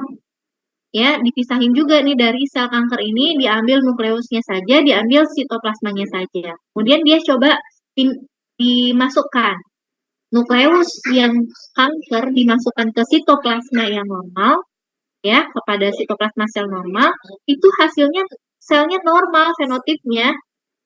Tapi kebalikannya, ya, inti sel yang normal dimasukkan ke dalam sitoplasma sel kanker, ternyata anaknya itu sel yang anaknya itu jadi sel tumor juga, sel kanker juga gitu.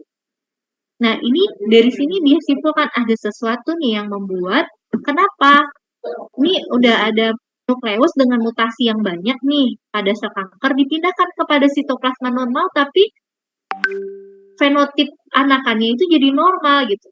Nah, disimpulkanlah dari percobaan ini ternyata sitoplasma itu lebih menentukan. Jadi apa yang ada di sitoplasma ya mitokondria gitu. Makanya dia menyetujui teori Warburg ini. Oh, ternyata sel kanker itu terbentuk dari sel yang mengalami gangguan respirasi seluler yang dilakukan fungsinya oleh mitokondria. Kalau terjadi disfungsi mitokondria, maka dia akan lebih membuat sel itu bisa menjadi kanker. Proses onkogenesis itu terjadi. Itu mulanya. Kemudian dia bereksperimen terus mencoba dengan hewan.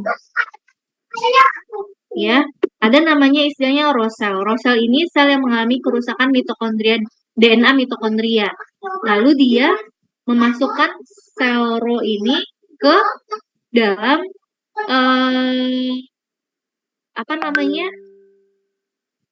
Nah, dia menginfeksikan ya sel ro ini ke katak, sehingga ternyata dengan ini ya katak ini akan mitokondrianya sudah bermutasi itu sel-sel kataknya mengalami perubahan sifat menjadi sel kanker. Dilakukan juga percobaan ke mencit ya.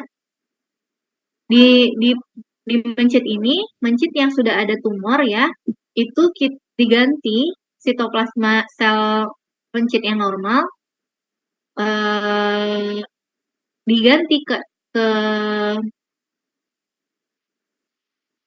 apa namanya si tumor tadi nukleusnya dimasukkan ke sitoplasma yang normal, lalu embrio tikus itu bisa berkembang dengan normal gitu, tidak ada tumor.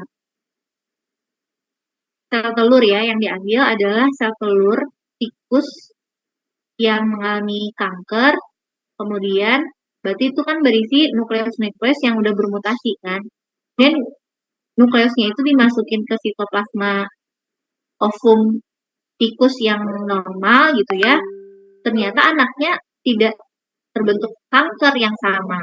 Kan teorinya kalau mutasi di germline, di sel germinal seperti ovum itu, dia akan otomatis diturunkan gitu kan, tapi ini enggak dengan adanya treatment sitoplasma sel yang normal.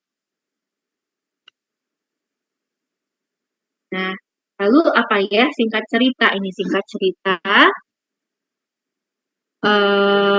pemahaman konsep yang baru ini bahwa kanker ini dipicu dari kelainan metabolisme dulu, baru terjadi mutasi-mutasi berikutnya gitu ya di nukleus, itu membuat kita bisa melakukan pendekatan kepada pasien kanker. Ya, sengaja ini saya sampaikan di topik kuliah ini sebenarnya ini tidak masuk dalam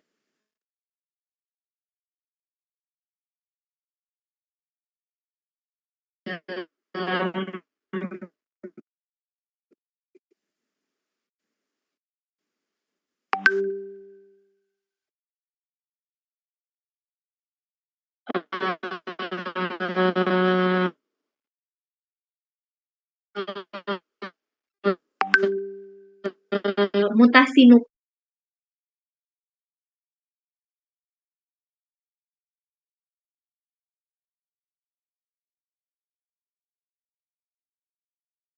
maka kita akan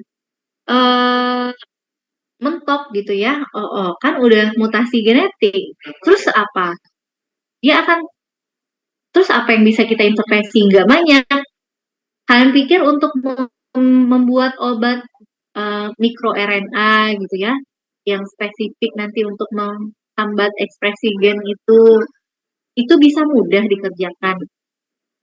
Dan itu biayanya pasti mahal pengobatannya. Sementara pasien kita yang kanker itu udah banyak kan, angkanya semakin meningkat sekarang. Dan tidak semua orang yang mampu gitu loh untuk melakukan pengobatan terapi target lah, apalah yang tadi udah saya jelaskan itu ya. Itu kan butuh biaya besar untuk pengembangan obatnya kan. Dan pasti obat yang dikomersilkan itu tidak murah harganya. Dan nggak semua orang bisa dapat pengobatan itu. Ketika kita paham konsepnya adalah ini ada pendekatan metabolisme yang kita bisa kerjakan, maka kemoterapi, radioterapi gitu ya, yang punya efek-efek merusak sel lain, sel normal, itu bisa kita bantu lah untuk tidak sampai ke arah sana. Jadi dari penelitian-penelitian sudah berkembang, ternyata ada nih caranya bagaimana supaya bisa mengurangi pertumbuhan sel kanker, tapi tidak merusak sel normal. Kalau kita beri obat kemoterapi, itu kan dia men-stop juga pembelahan sel normal, ya kan? Tapi kalau misalkan kita spesifik untuk sel kankernya, kita serang sel kanker itu dari segi metabolismenya, itu bisa kita fokus ke sel kankernya aja. Konsepnya gini, ternyata sel kanker itu metabolisme utamanya itu adalah glikolisis anaerob, ya. Karena dia sudah mengalami disfungsi mitokondria, dia tidak akan melanjutkan glikolisis glukosa berikutnya. Itu. Walaupun ATP-nya sedikit, tapi dengan dia mempercepat laju glikolisis sel itu, maka dia akan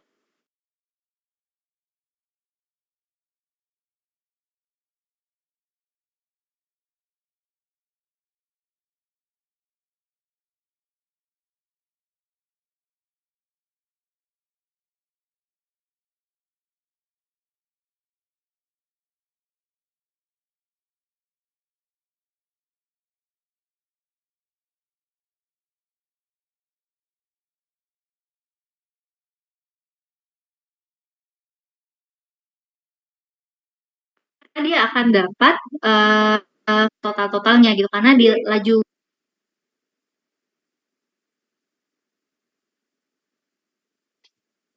Halo? Apa suara saya terdengar? Terdengar, tapi tadi terlempar, Dok. Iya, saya tadi terlempar. Saya izin ganti wifi-nya dulu.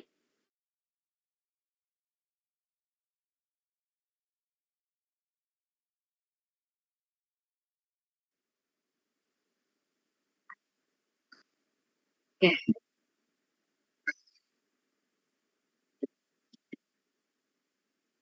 Ini udah lebih kecil ya. Dan nggak terlempar lagi. Sampai di mana tadi Lutfi?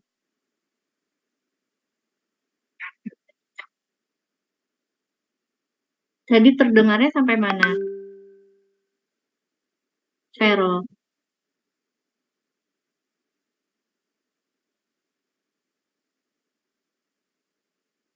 Halo, apa suara saya terdengar? Terdengar, Dok. Sampai mana tadi DJ penjelasannya, DJ?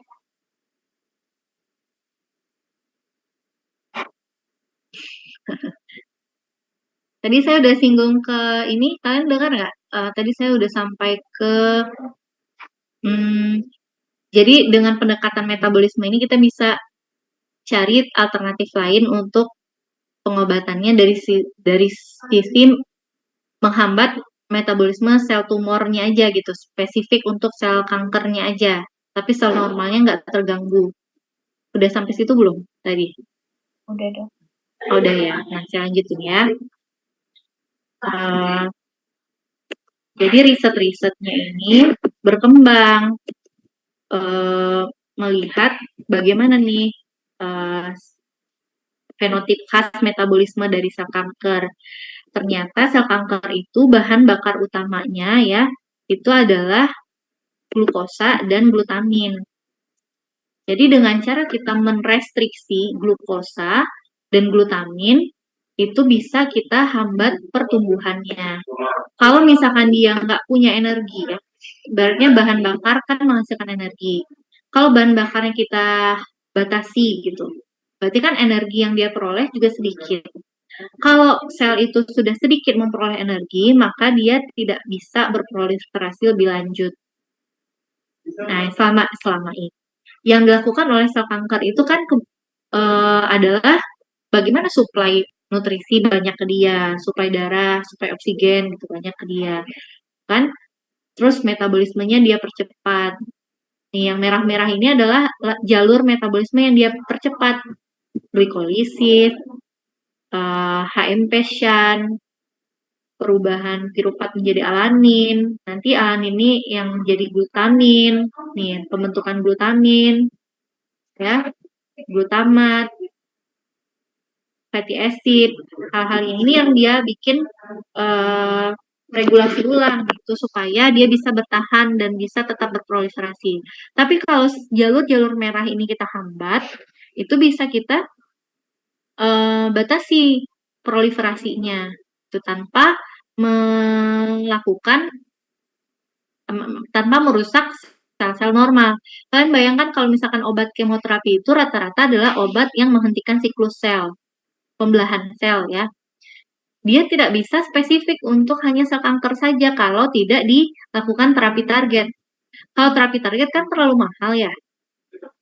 Nah, sehingga ya udah kita korbankan aja sel normal yang lain gitu. Nanti orang habis kemoterapi kepalanya botak, mual muntah, yang bikin dia nggak nafsu makan. Akhirnya apa? Akhirnya nggak makan, kakeksia ya, kekurangan nutrisi kronik.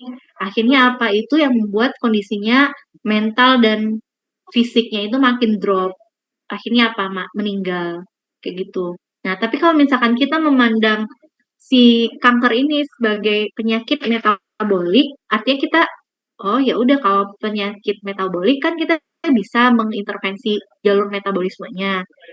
Nah, caranya dari riset-riset yang sudah berkembang, ini adalah enzim-enzim metabolisme yang diupregulasi oleh sel kanker. Ya, jadi kalau misalkan ini kita inhibisi, itu bisa mengurangi jalur metabolisme dari sel kanker itu. Ya, tapi yang paling mudah lagi dilakukan adalah kita sasar si bahan bakarnya tadi. Bahan bakar utamanya itu kan glukosa dan glutamin. Artinya kita ganti tuh sumber energi menjadi selain glukosa dan glutamin. Apa caranya? Langsung aja ya ke ini ya, solusi metabolik untuk terapi kanker. Caranya adalah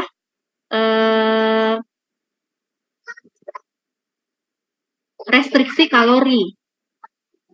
Ya, restriksi kalori, kita kurangi kalorinya. Kemudian glukosanya itu benar-benar diganti dengan dengan lemak. Jadi diet keto, ya. Diet ketogenik dengan restriksi kalori, total kalorinya kita kurangi, sumber kalorinya itu dari lemak gitu tuh. Ya, itu namanya ketogenik diet dengan restriksi kalori. Itu bisa menurunkan ukuran. Jadi dari riset-risetnya ya, ini ada 4 sumber yang saya pakai. Ini bisa menurunkan ukuran tumornya. Ya, ada risetnya itu tumor intrakranial ya. Tumor intrakranial yang udah besar, tumor otak yang udah besar itu kan tidak bisa dioperasi. Nah, pada kasus ini kan pilihannya kemoterapi atau radioterapi ya. Nah, kalau misalkan kita lakukan pendekatan restriksi kalori dengan diet ketogenik, itu hasil penurunan ukuran massa tumornya itu lebih signifikan dibandingkan kemoterapi dan radioterapi yang notabene-nya punya efek samping lebih banyak gitu. Ya. Terus kombinasi keto diet dan restriksi kalori dengan penambahan 2-deoksiglukosa. 2-deoksiglukosa ini merupakan analog glukosa ya, sehingga dia strukturnya mirip glukosa, terus dia akan mengikat enzim glukokinase atau heksokinase ini. Dia akan menduduki posisi glukosa berikatan dengan heksokinase ini atau glukokinase ya, sehingga nanti dia nggak bisa terjadi glikolisis lebih lanjut. Dan ini hanya spesifik pada sel tumor aja. Bisa ada efeknya gitu ya. Karena sel tumor bahan bakar utama itu glukosa kan, sementara sel lain, sel normal itu masih bisa mengolah asam lemak menjadi energi melalui beta oksidasi kan. Nah, tapi sel tumor itu dia tidak dirancang untuk menggunakan selain glukosa dan glutamin dengan lebih cepat menghasilkan energinya. Sehingga dia mengalami penurunan energi yang diperoleh dengan signifikan gitu. Itu yang membuat dia bisa menghambat proliferasi dan mengurangi ukuran dari sel tumornya itu. Ada lagi dengan terapi oksigen hiperbarik. Itu juga bisa menurunkan ukuran tumor ya, membuat sel-sel tumor itu apoptosis. Kemudian inhibitor glutamin. Karena tadi glutamin merupakan sumber bahan bakar energinya selain glukosa, jadi kita gunakan inhibitor glutamin untuk menghambat pengubahan glutamin menjadi ATP. Ya. Jadi sebagai penyakit metabolik, kanker ini dapat diterapi dengan lebih efektif tanpa harus merusak sel-sel normal lainnya. Ya, jadi ada beberapa kandidat obat yang sedang dikembangkan menargetkan jalur metabolisme sel kanker, termasuk upaya mengembalikan fungsi respirasi mitokondria supaya mitokondria yang tadi banyak tidak berfungsi ya, disfungsi mitokondria bisa kembali normal lagi, sehingga sel itu tidak ada sinyal persinyalan retrograd lagi tuh untuk membuat dia berproliferasi abnormal. Ya, diet ketogenik terbatas, kombinasi dengan 2-deoksiglukosa, kombinasi dengan terapi oksigen hiperbarik, dan menghambat glutaminolisis telah diuji memperlihatkan hasil yang bermakna sebagai terapi kanker. Itulah sedikit info tambahan ya, mudah-mudahan menambah wawasan kalian semua. Jadi seru kan? Ketika kita tahu prinsip biologi molekuler itu, kita bisa membaca seenggaknya bisa membaca jurnal dengan lebih bisa dipahami gitu, ketimbang kita nggak tahu nih prinsip-prinsip biologi molekuler. Nah, untuk itulah modul SGBM ini hadir di perkuliahan kalian sebagai sarjana kedokteran nanti gitu ya. Ada yang ingin didiskusikan lagi? Masih ada waktu.